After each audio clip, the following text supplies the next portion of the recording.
In the village of Kulevchi, Saratsky district of the Odessa region, area residents rebelled against the mobilization and kicked recruiting staff out of the village. According to reports, the villagers learned in advance that 240 people will receive mobilization notices, and in a matter of minutes, 500 people gathered in the village square. The protest then confronted 6 military recruitment officers. The people began to shout "No war" and "We want peace" and refused to accept the draft notices, declaring that the new wave of mobilization to be illegal and forced, and expelled recruiting staff from the village. The tactical retreat of Kiev's army from the front line with Novorossiya was supplemented with rebellion in rear.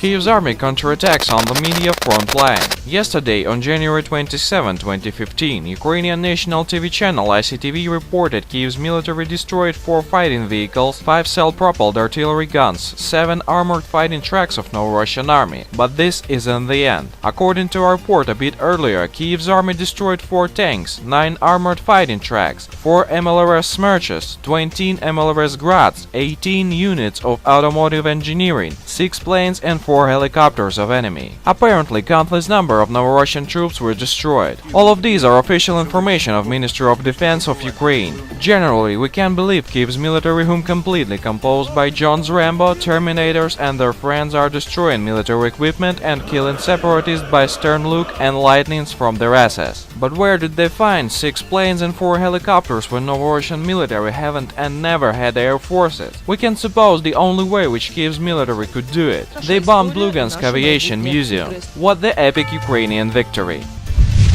US government and controlled by it media started full-scale propagandistic campaign against RT television channel. On January 23, 2015, newly appointed chief of US Broadcasting Board of Governors (BBG), Andrew Lack, has named RT one of the agency's main challenges alongside extremist groups like the Islamic State and Boko Haram. We remember, sponsored by US government, BBG Broadcasters Network includes propaganda tools like Voice of America and Radio Free Europe, Radio Free Asia and other. Then US State Department Elder Psaka tried to explain the concerns the new chief of BBG was trying to express, which we agree with, but she didn't find enough arguments for it. Apparently, justifying of US government's top propagandist claims is much more hard task than speak that 6th US Navy fleet will move to coast of Belarusia. On account of these fails, US propagandists prepared a new logic of media war against RT.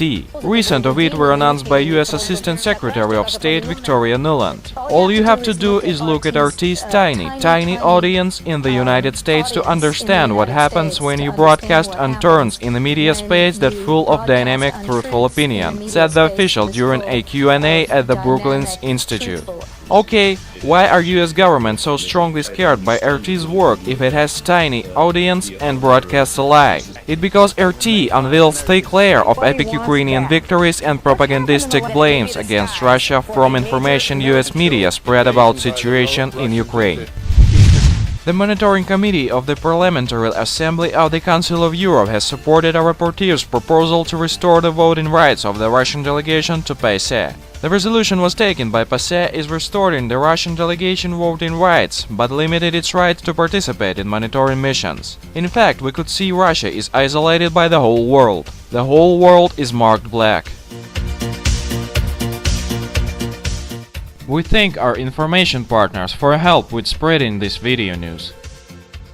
Subscribe to our channel to receive up-to-date information on the situation in Ukraine and current geopolitical events in Europe.